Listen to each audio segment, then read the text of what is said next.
If you've ever wondered why your manifestations aren't working, here's an uncomfortable truth. It's not that you can't manifest, it's that someone else is doing it for you, and what's worse is they're using your mind to do it.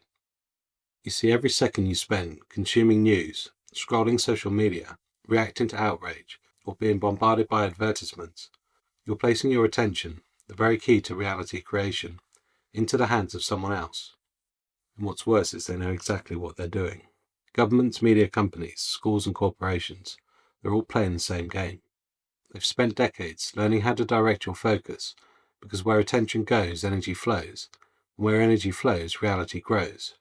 So instead of creating the life that you want, you've been tricked into creating the life that they want. But here's the best part. The second you take back your attention, you're in control again. Your ability to manifest, to shift timelines, to build the world you actually want. It all begins with one question. Who has your attention? So you manifest through attention, not effort, not struggle, just focused attention. Every thought you entertain, every image you return to your mind, every emotion you feed, is the outline of your future. Neville Goddard said, imagination is the only redemptive power in the universe. But imagination doesn't work in chaos. It needs direction, and that direction is attention. This is where most people get it wrong. They think manifesting is about what you want, but it's really about what you consistently focus on. The Hermetic Principle of Mentalism says the all is mind. That means reality itself is mental and shaped by thought. Attention is the steering wheel of that mental power. You're not reacting to life, you're creating it.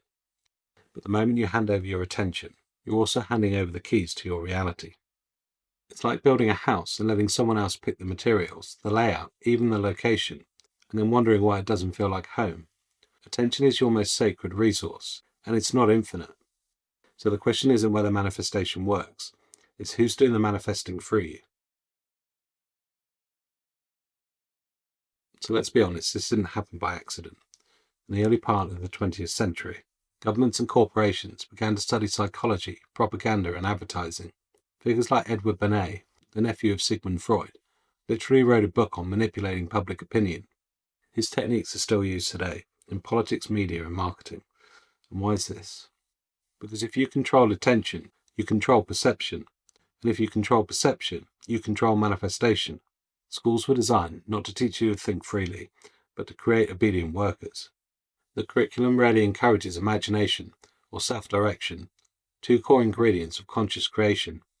Instead, it teaches repetition, memorization, and authority worship. Television furthered the plan. Mass media delivered one version of reality. Every night, into every home, fear-based headlines, manufactured outrage, consumer-driven desires. And now social media does an even better job. You don't just consume anymore, you scroll yourself into hypnosis. Your data is analysed in real time. Algorithms feed you content to hijack your emotions, lock your focus and keep you reacting. Your fears, your desires and beliefs are constantly shaped without you even realising it. So when you sit down to manifest, your attention is already exhausted. It's been spent all day, just not by you. So here's the thing, you are manifesting, you never stopped. But instead of manifesting your dream life, you're unintentionally helping build someone else's agenda. When you focus on fear, you manifest more fear. When you focus on division, you create more conflict. When you obsess over celebrity gossip or political drama, you're putting your attention on stories that have nothing to do with your actual desires. And then you wonder why your reality feels stuck. The subconscious mind doesn't filter based on what you want. It responds to what you feed it. It doesn't know the difference between a dream and a distraction. Whatever you give your attention to, it takes instructions. So if your days are filled with doom scrolling, outrage and consumption, your subconscious says, this must be what we're creating. More of that coming up. This is why it isn't enough to just visualize for 5 minutes a day and spend the rest of the 24 hours giving your power away. The truth is you are a creator, but right now your power is being rented out. If you want to manifest the life you truly want, you need to stop being a vessel for someone else's vision. So taking back your attention starts with one simple but powerful decision. Cut off the supply. If the media you're consuming is toxic, turn it off. If your social feed constantly pulls you into fear, anger or fantasy, unfollow. If certain conversations leave you drained instead of inspired, walk away.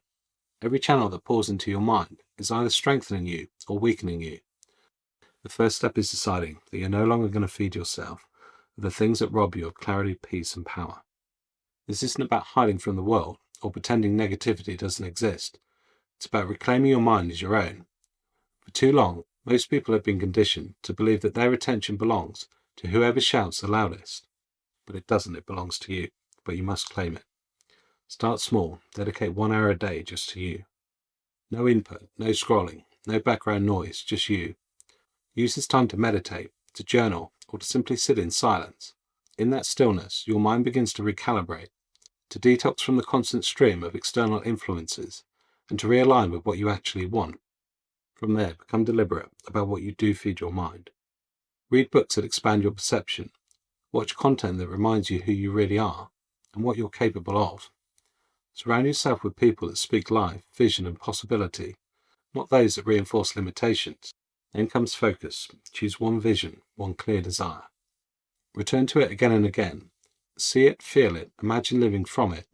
Each time you direct your attention back to this vision, you're reprogramming your subconscious. This is how to shift from reacting to the outside world to consciously directing it. And here's the real key: repetition.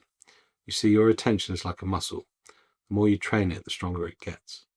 You'll start to notice the exact moment something tries to hijack your focus, and you'll have the strength to decide whether or not to give it your energy. That's the real shift, from unconscious consumption to conscious creation, from becoming a passive receiver of the world's programming to creating your own reality. So for me, everything begins with attention.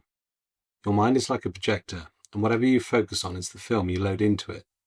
Right now, the world is filled with noise, distraction, and endless narratives designed to pull you in 100 directions. And this isn't because you're powerless, it's the opposite. It's because you're powerful. They fight for your attention because deep down they understand what most people have forgotten. You're a manifesting machine. Your imagination has the ability to build entire worlds. Your focus isn't just idle daydreaming, it's the very substance in which futures are created. And once you see this, you'll really understand what's going on. Everything changes, and you can't unsee it. You begin to notice the strings being pulled. You stop being the puppet, and you start stepping into the role of the architect. That's why attention is everything.